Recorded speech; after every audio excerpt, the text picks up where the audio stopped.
25, though. Alright, we're going to have to drop something. I'm not even sure we can actually equip. No, we can't. Unless I get rid of... Yeah, we can just have these. But I guess that isn't the worst in the world. I could drop my own missile launcher. I could drop my own weapon as well and just have this as a pure...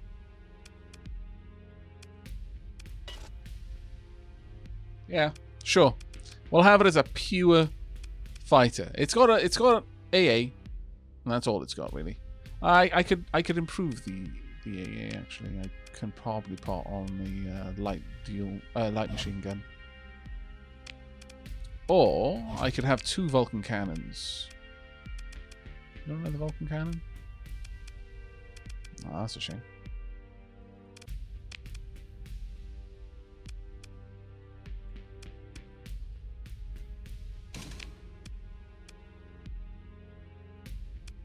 No, yeah, let's go with that. How much did it fix the defective machinery? It's actually a good call. I may be able to afford it. We try to restore this. It's going to cost us a cool 55,000. This is what I mean about getting the ability to fix this yourself. It is so expensive to fix. 28k to get rid of compromised armor on the Shrike. To get rid of the 3 DMOS, the faulty power grid, glitch sensor array, and increased maintenance on my Wolf, 24k. It can, in some cases, be cheaper to just buy a non-broken ship, yes. That is absolutely the case. But I think that's what we're going to go with there. That's fine for now. You know what? Let's run a quick simulation and just see how this plays out. We're again rolling against some with 10. Let's go against one of the support cruisers.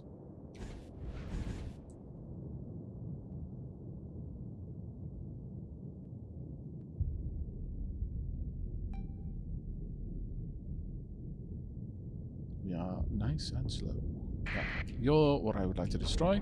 I would like to not get hit by the rocks that you're sending this way. And my fighters can engage.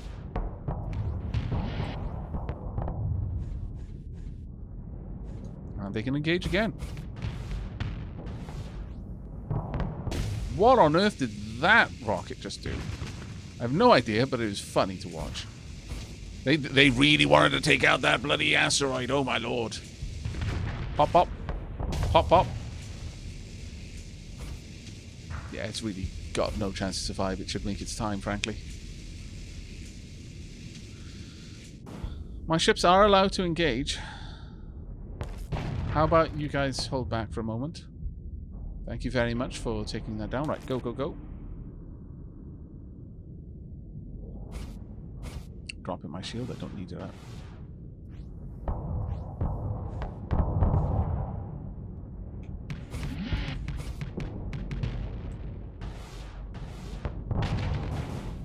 Pop. Pop. No. Yeah, this is such a one-sided fight with those torpedo bombers. Oh wow, that one actually was a dud. You notice it just bounced off the hull. Didn't actually detonate. I love that happens sometimes. It sucks when it happens to you, but I do actually like that happens. Kidak, thank you very much for the Prime sub. And Peter Pete as well. 28 months and 21 months, respectively. Diolch yn fawr. But yeah, as you can see, high-tech fighters, so worth it in every way. Every way. Rokal, thank you very much for the 14 months. Hey, Aavak and Co. I'm going to be popping back to the start of the stream. Hope life is great. It is. Also, if you have already popped back to the start of the stream and missed this, I guess in the future, congratulations on being the Hype Train conductor. But that was pretty one-sided, frankly. Pretty one-sided. Effective manufacturing.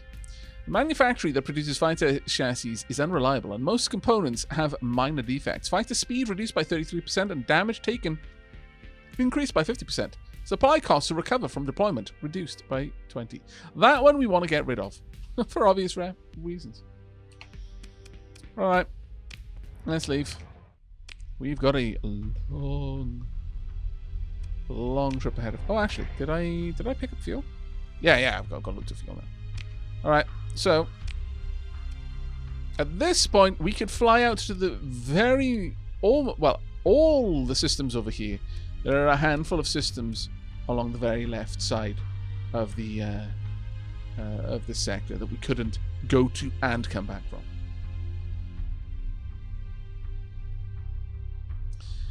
All right, now then, we're already on our way to level 2 hype train. Deal, I'm vowed power. My lord. Right, I'm thinking. Sure, we could even maybe do a little bit of surveying on our way, I guess. Do we want to? What say you, Chad? Do you want to do a little bit of surveying, a little bit of exploration on our way to our missions? I think we do. Right, let's go. Now, there's every possibility we're going to run into a big fight where we're going, but that's what this game's about. So go ahead and save there. Now we may, if we're super lucky, find a potential place which would be good for a future colony. So it's worth it for us to start looking. I'm so tired. I had toast for dinner. I'll probably fall asleep soon. Oh, kid duck. I hope you're doing okay, mate. System bounty. Got a bit of a fight going on somewhere. Now, I'm not sure if I'm going to be a. Oh, actually, let me just make sure. I want to go up and around. A carrier captain myself. Whether I'll just leave that to. Oh, damn it! We just clipped that storm. Poop. Yoko got damaged. It's going to take 8.3 supplies to repair. Like, Yoko got wrecked. Well, not so much damage, but combat readiness got utterly destroyed by that storm there. While our fleet is small, generally there isn't as much to worry about with storms, but every now and then. Oh, okay, we've got a distress signal. No beacons around here. Let's just double check. Okay, no beacons. All right, going dark. Actually, we don't need to be dark, but let's go to the inner system jump point. Generally speaking. Oh, yeah.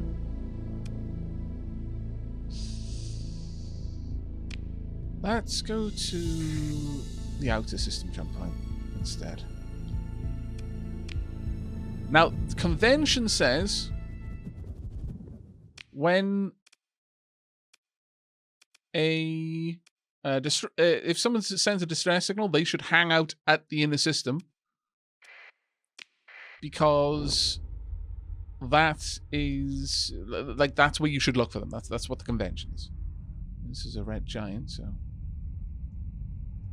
I'm going to approach carefully, and then from here, I'm going to go dark in a moment. Let's just continue down. Ouch. Okay. Actually going dark then. There's something. Alright, let's creep closer. We can get that close. Okay. Yeah, that is a pirate fleet. That was just a complete fabrication. That's a nasty pirate fleet too. Yeah, no. I will survey this place, but we're not going to be playing around with you.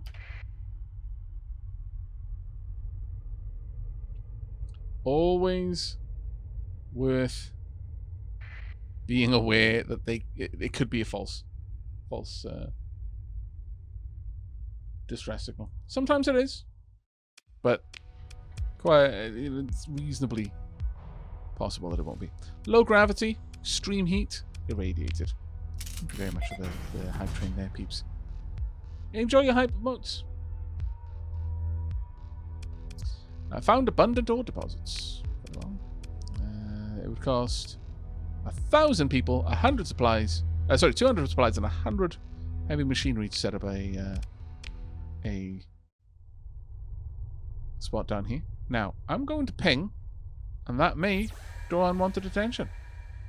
They are almost certainly on their way. We just need to keep moving. Uh-oh, have they actually seen me? No, they have. Interesting. Or did they just have a bead on where I was going to be moving? Right, the moment I went in here, they lost me. But damn it, the luck though is awful. Oh no, I wasn't dark, that's why. I was just there, you know, bright like a star against the silhouetted against the red giant. Should have been dark the whole time. But I want to double check that there's nothing hidden around here that I could enjoy.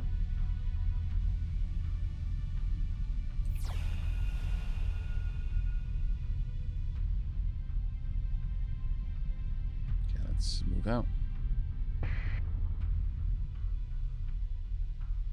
We shouldn't have to worry about them catching us now.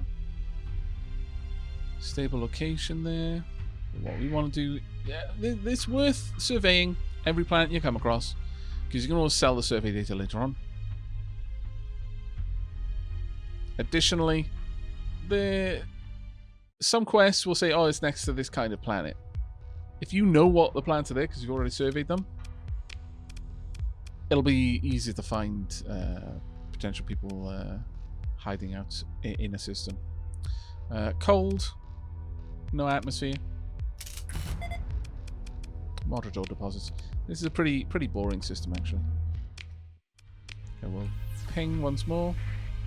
Yeah, nothing here. Alright, out we go.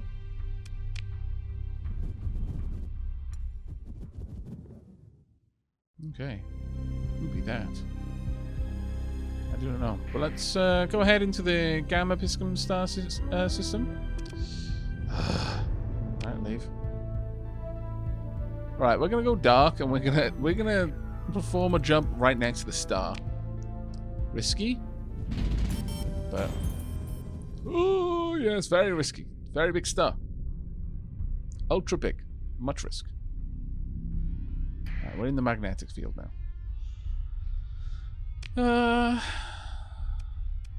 It's one planet, isn't this entire star system? Okay.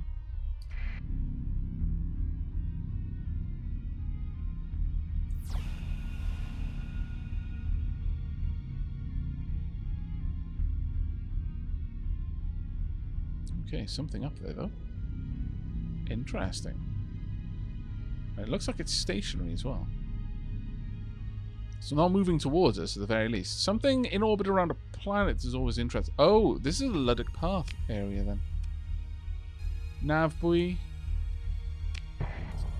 I wouldn't be surprised if there's a Luddic Path base here, yeah. It looks like the Luddic Path extremists are set up around here. Now, technically, we're not at war, but they can still be... they might demand a tithe if we go anywhere near them. I could hack this so I've got the same burn level bonus, or I could just take it away from anyone else in the system. Let's take control. Take control of a buoy will grant you the in-system fleets and colonies a benefit. It provides the Luddic Path will certainly regard such a takeover of vital infrastructure as an act of war. Okay, never mind. Let me just hack it. Hacking a buoy will surreptitiously provide your fleets with the same benefits. The hack will eventually be picked up and cleared out of the maintenance, out by maintenance subroutines, but should remain effective for about 3 months. Sure. Alright, so now we've got that hack in place. I'll be able to move as quickly as they do. There we are, there's the base. We've got, ooh, a derelict ship. Very nice. Uh-oh, uh-oh. Yeah, I don't want to play with you. Unsurprisingly. Also don't want to play with you, but I want to salvage that that ship. So now they've moved away. May have our opportunity. It's Colossus class. Heavy freighter. I'll explore it. Do I want it? No, this would super slow me down. Hello, Almir. How are you doing? Is the Star System and Galaxy map procedurally generated? Yes, largely. The core worlds are not, from what I've seen. Though a little bit of them is, but they're kind of stamped with certain systems they're always under a certain factions control. Certain planets have the same name. You know, those inner systems are generally the same, but the kind of edges of the map, everything outside the core system seems to be completely procedurally generated. We'll consider it for recovery. It's got 3D mods. Lasting damage is erratic fuel injector, compromised storage, and degraded route. Compromised storage is the only thing I want you for, is for storage. No. No, we're not picking this up. Its burn level is 6 as well, so that's an absolute no. Oh, no. But this should be a decent bit of salvage. Ho, ho, ho! That was a very decent bit of salvage. Right. We are dropping off the ore. We're going to leave little puddles of ore all over the place right now. Can I see what this is? Perform a survey on this. Scattered ruins. Oh, fantastic. We're going to be able to then explore the ruins. Scattered broken domes dot the planet's surface, perchance holding lost caches of valuable materials. While long-term exploration of the resources in these ruins requires a colony, a salvage team can conduct a search for anything of immediate value. You receive a preliminary assessment of a potential salvage operation from the exploration crews. It's basically like salvaging a ship. Begin the salvage operation. Wow.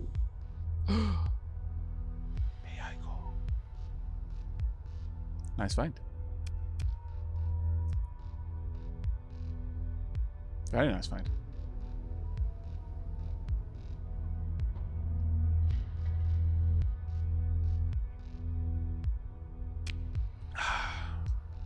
The food is amazing, but sadly, I needed that. I needed that freighter. That's a lot of. Actually, you know what? The Luddic path are always in need of food. Right, take all. No, leave that actually. But, well, no, take all. Okay, fine. We're not establishing a colony, but I am immediately going to try and get over here. Oh dear! Oh dear! Oh dear! Oh dear! Don't come my way. I'm barely able to move. Okay, yeah, I am barely able to move. Okay, fine. Drop this off.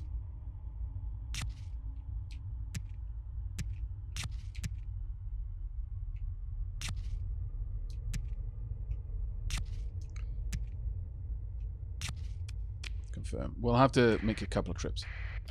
It's fine. The main thing is that I can move quickly. Right. We haven't got our transponder on, so they don't care. But Luddic Path are almost always looking for... Oh, they aren't actually in deficit. That's uncommon. Okay. I'll sell the metals. I'll sell the planetary survey data. Sell this. I can't do anything with this. Confirm. But now I'm selling it for cheaper. Confirm. Assault package. Expanded crew deck. There's not going to be much here that I'm interested in, I'll be honest. Sort out my cargo there. Have a look at the colony. They've got a military base. They've got decent... and a low-tech orbital station. We can't run any operations against them, basically.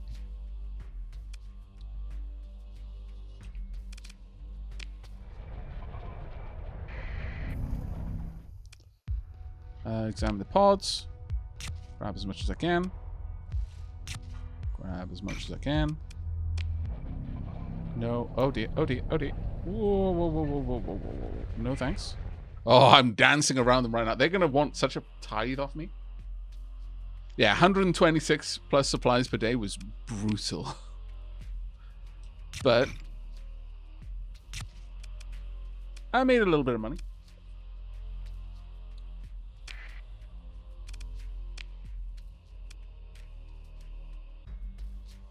And we've got claw LPCs. These are interceptors, I believe. Oh no, they are fighters. With ion cannons, which aren't too bad. Right. If we wanted to look at military options, there is no way we could do anything because there are that many defenders, including a station. So my option here is to get away from them as quickly as I can, so they can't intercept me and force me to pay them, because I would have to. There's just no two ways about it. As far as clearly they've got some sort of contract here. Bounties, probably this one. Yeah, Tritakian are offering a bounty for this. 160,000. While I would love that bounty, you. Alright, there's only one way out of the system, so we're going back in this direction. I mean, I could... Nah, there's no point. It's just a bit of rock. Those rocks will be added back into the asteroid belt.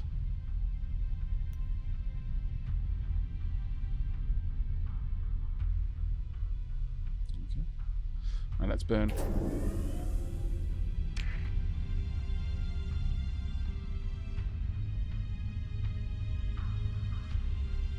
Okay, well, that wasn't a bad little visit, but... Oh, wait. Are there fleets here? Yes, there are. Who are they?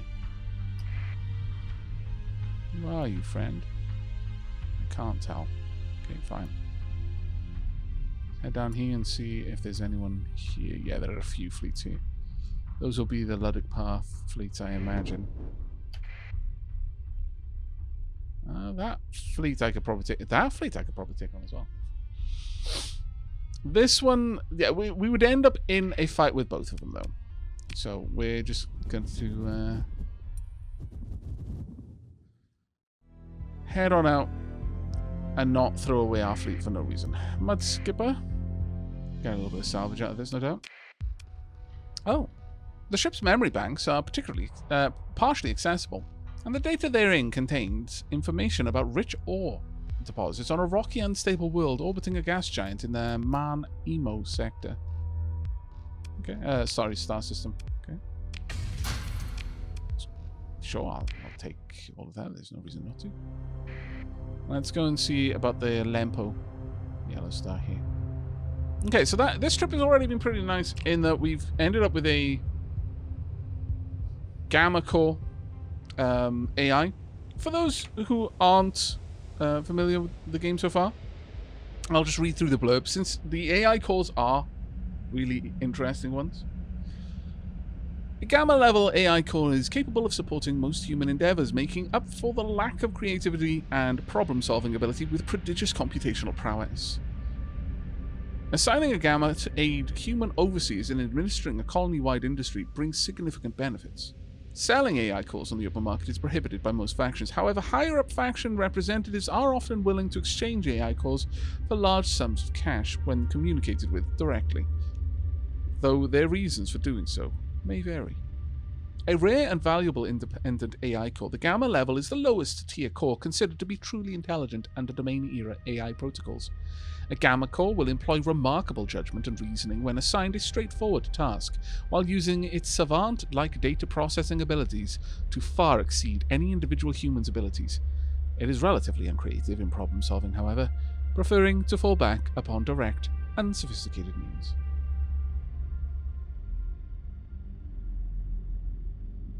A Gamma core? Good news, everyone. We now have a colony overseer. Well, until we get Beta core or even an Alpha core. I mean, it's not going to be a colony overseer. I think only alpha cores can actually be colony administrators. It can be an industry overseer, though, yes. Guys, we're rich. We found an old calculator. Well, no, actually, even the Gamma Core is sincerely good at its job. If you put this on any industry, every type of resource that industry requires, so its demand, it's kind of the resources that it requires you transport to it for it to perform its job, will reduce every single type by 1. That includes if a certain type only had 1. So, for example, a small population will have a need for luxury goods, consumer goods, luxury goods, drugs. Sorry, yeah, the level 1 colony is luxury goods, consumer goods, food. But it only requires 1 luxury good. If you've got a Gamma Core in there, it now requires no luxury goods. Somehow, this one AI administrator is able to, I don't know, just crunch the numbers and improve efficiency to the point that people just don't need luxury goods. They're just happy without. If they need drugs and only 1 drug, then they won't need those either. It just makes life so much more smooth and easy. Every little tiny job that would add to the growing heap of annoyances to the point that they need psychoactive substances to just get through the day, no longer need it, because you know what? It isn't so bad. AI loves us. AI makes the bad thoughts go away. Alpha cores on beta cores do that, but also reduce the monetary upkeep by 25%. Alpha cores, on the other hand, they not only reduce the demand of every type of resource by 1, reduce the monetary upkeep by 25%, they also increase the production of every resource that facility produces by 1. By the way, once you've got a max level colony, a max level population infrastructure, you produce drugs, you produce people, you produce organs. And Alpha Core produces more organs. Renraku arcology, everyone. Spangly and as marvelous, just shiny and chrome and sometimes bloody. We don't talk about the blood, though. Everyone loves AI, and AI loves us.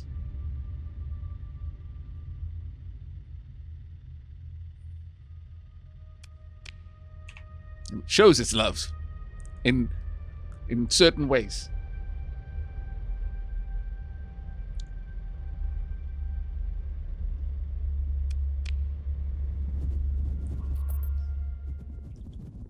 All right, we've got 1 planet in this system. There may be something around this one, though, because it's quite a large system. We'll have a wander around the rings using our scanners liberally.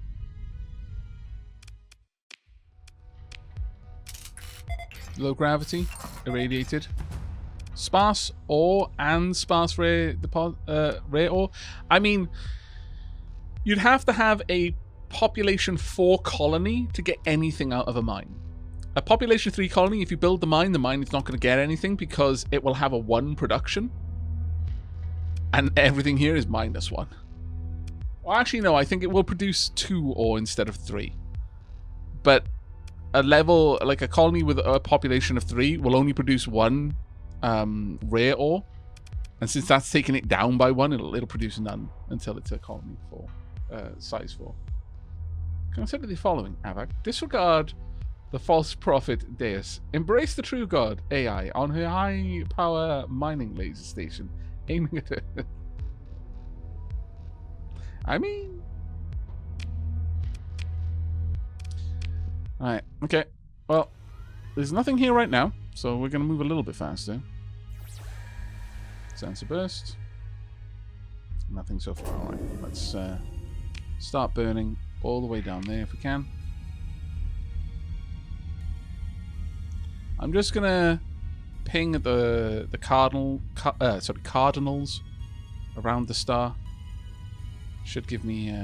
actually, you know what? I'll do the orthogonals as well. Sorry, the orthogonally and diagonally, sorry. Cardinals are orthogonal.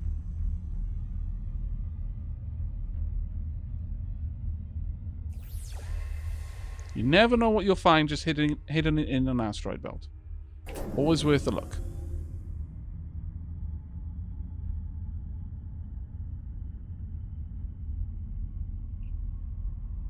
Being thorough does cost a little bit of extra time, but it also has the potential of giving you some really, really awesome loot. What's the premise of this game? Humanity expanded out into the stars once they found out how to travel faster than light, and then some time later, the massive gate network, which allowed them to travel extreme distances, and we're talking like between galactic clusters, fell silent. No one really knows why, but this area, which was somewhat recently settled by the Dominion, I think it is Dominion or Domain, Domain, sorry, was cut off and kind of went into a dark age as a direct consequence. There is faster than light travel. It's just, you know, not the kind of enormous distances between galaxies. But that we've kind of built back up. Technology basically stopped working because the way the technology was set up DRM ruined the future. The game is this game, basically. With faster than light, the gate networks down, also faster than light communication went down, and when the industry couldn't validate people's legitimate licenses to use that technology, it stopped allowing them to. So it plunged the human settlers who were here but otherwise could have made a decent job of it into a dark age. Okay, that is a... Ooh, now this is a... Oh, that's a Luddic fleet. We're going to see a big old fight over there. Now, who's going to win?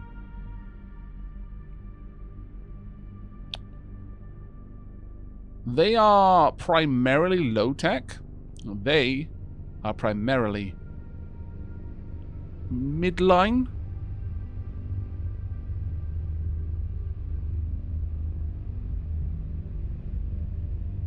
They are going to win.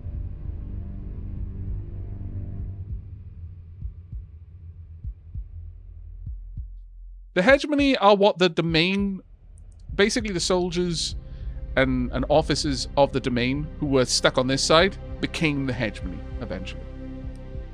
Most of the other factions split off the hegemony.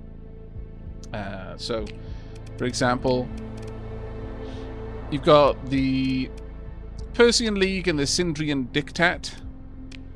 The Persian League... you know what? Sure. I haven't actually gone through this, so I'll read the stuff. The hegemony is a martial successor state to the domain, formed by a lost legion trapped in a backwater system by the collapse of the domain gate network. Built upon a creative interpretation of protocols which indefinitely extends domain-style martial law, the founders of the hegemony believed that the overriding cause of restoring the domain, and therefore stability, peace and prosperity to the sector, and indeed the entire galaxy, must come before certain niceties of human rights. The survival of humanity is at stake, and it is only the discipline of the hegemony military that protects worlds where some semblance of normalcy of human civilization can be nurtured. Anything that threatens the great cause must be neutralized. If a few activists must be discouraged for the greater good, so be it. Civilian hierarchies exist to govern the planets and stations under hegemony rule, but are entirely subordinate to the military. The specifics of civilian organization varies between worlds, as was domain policy. When in doubt, the hegemony applies a modified domain-era colonial charter to dictate political organization. This standard charter civilian hierarchy is generally elected. However, as per martial law, valid candidates must be approved by the local military authority. Exceptional times require exceptional measures. Yet still the hegemony fosters the flickering flame of galactic democracy under the same principles that founded the domain. And that's the hegemony. Dead X Lantern, thank you very much for the 17 months, mate.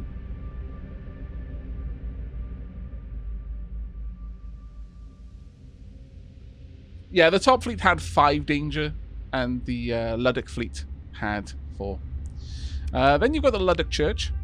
Inspired by the martyrdom of a figure known as Lud during the fall of the domain, the Church of Galactic Redemption is a hierarchical church with highly syncretic dogma formed from a core of Abrahamic texts and apocrypha, along with domain-era reaction against perceived corruption, depravity, hedonism, and transhuman abomination, AIs. The Church offers a version of life lived more simply, of agrarian virtue and humanistic values, and prayer against the violence and technological alienation that's torn the sector apart in the years since the fall. The Luddic Path. The Luddic Path is a loosely associated category of radical, decentralized, apocalyptic sects of Luddism that claim a truer interpretation of Lud's message. They view the church as compromised and corrupt, putting worldly ego and comforts before the true Luddic path in the end times. The war of Armageddon is now, and the lines are drawn. Only through forceful righteous action shall good destroy evil, and only through violence will the abomination of humanity's hubris and rebellion against God be swept aside in a final act of redemption. Or so they claim. The Luddic path, necessarily, finds itself at odds with nearly all other factions in the sector. Aviali, thank you very much for the Prime. You only have one of those to use and you decided to use it here. I really appreciate that. Thank you so much. I hope you enjoy this stream. Aavak, been a minute since I've been in the stream, but I just moved across the country from Kentucky to Oregon for work opportunities. Glad to catch a stream. Hope you've been well as your cute ferrets. Aww. And little Aavak is doing well and getting big. I imagine little Aavak is getting big. When they're that little, getting big is pretty much their only job. So this sect organized Ludum Dare in ancient times. Hemikar, yes, that can be our headcanon if you'd like. But yeah, congrats on the move, mate. I hope it went as smoothly as possible. Then we've got the Persean League. An alliance formed to counter hegemony domination of the sector. Members of the League don't necessarily agree on all issues, domestic or otherwise, and may even come into armed conflict with one another. But the League is united when it comes to the hegemony, who they consider to be illegitimately enforcing martial law in the name of the domain, a dead political entity. The League, by its laws, unites against other external threats, such as particularly meddlesome megacorporations, warlords, and the Luddic Path. The Persean League is not intrinsically egalitarian or for individual freedom. As such, the purpose of the League is freedom of the constituent polities, with any matters of internal politics of those polities to be left to their own devices. While the domain might have intervened against the domestic policies of the worlds it ruled, the League specifically forbids such intervention. So basically, do what you want. But if someone outside of us decides to do something we don't want, we all must band together. I love that the anti-technological sect is called Luddites. Yeah, pretty. Then you've got the Syndrian Diktat. Yes, unless you want to force your ideas on others. Across space. Yeah. The Syndrian Diktat is a polity founded in a relatively recent hegemony military intervention in the Asconian system, led by Admiral Philip Andrade, formerly of the Hegemony Navy. Andrade's hegemony psych profile describes him as intelligent, charismatic, yet prone to narcissistic excess. In his words, the Diktat was formed in the crucible of Asconian crisis, and with it a new people, a race of humans with emboldened spirit and clarity of purpose, stronger, possessing the will and determination to overcome the divisions and petty parliamentary politics that bred only chaos when tested by the collapse of the gate system. Considered by the sector at large to be a military dictatorship. Maple Rin, hello Aavak and chat. Hope you're having a fun stream. I am having a fun stream. I hope you're having a wonderful time. Then we've got Tritachyon, the most powerful megacorporation in the sector after the fall of the domain gate system. Tritachyon specialized in cutting-edge AI development, including several notable cases of violating the domain ban on autonomous Alpha Plus level AI, and exotic high-power devices, starship engines and warp drives, power generators, energy converters, force fields. Since the collapse, Tritachyon has vastly diversified its operation and insulated itself throughout the sector. Even hostile factions, paranoid of hardwired backdoors, find themselves forced to employ standard Tritachyon devices, beginning with the ubiquitous Tritachyon PDA. From a certain perspective, the Tritachyon corporate charter's peculiar algorithmic self-modifying features might be considered to be an abstract form of AI which makes use of human corporate officers as integral components, though this is a philosophical argument which was never satisfactorily resolved in a way that led to any additional convictions of violating the domain's AI ban.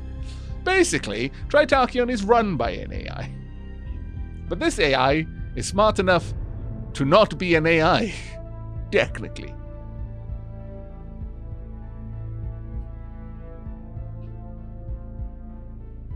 This is what I imagine Google in the future will be.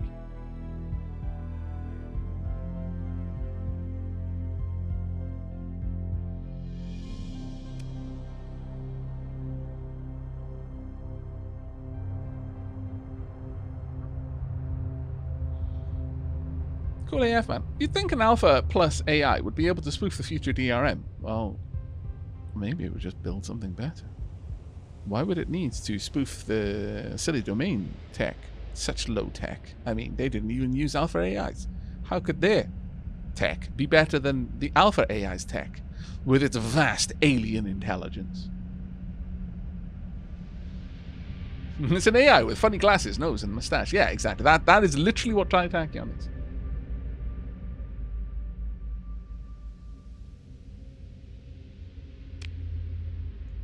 The Independents. Not a unified faction as such, the Independents are a loose category of polities and free agents, unified more by a lack of association with a major faction than by any shared qualities. Independent worlds, and the spaces who call them home, often share reputation data, trade generously amongst themselves, and will readily cooperate to perform short-term security and military actions to better protect what freedom they have maintained by working together. Equally likely, trust can break down and independents will suspiciously deny each other favors, compete viciously, and turn a blind eye to the misfortune of their neighbors. And pirates. Not technically a unified faction, but more a loose category of bandit, brigands, deserters, looters, soldiers of fortune, mercenaries, and free captains that share a common belligerence with the established powers of the sector. Many pirates are runaways from the mainstream sector society, usually oppressed by the status quo, stowaways from core worlds. Most pirate captains would hardly call themselves such, rather seeing themselves as challengers to the inept rule of the hegemony or the League, seeking vengeance for the wrongs caused by such a misled society, and taking what they can take through their cleverness or audacity. These captains can be characterized by their insatiable thirst for freedom and glory. Naturally, they give little thought to those that carry an official identification beacon, reserving their magnanimity for their fellow travelers, other pirates.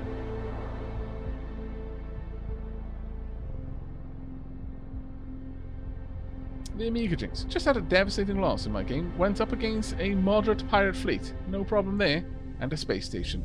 Total loss. Yeah, space stations tend to sway the scales pretty aggressively in favor. We're going to drop save here because it's been a little while. Right. Now. This fight is going down. Should I join in? I think I might join in. Transponder on. I'm okay with the neutrals. Their fleets certainly have less D-mods.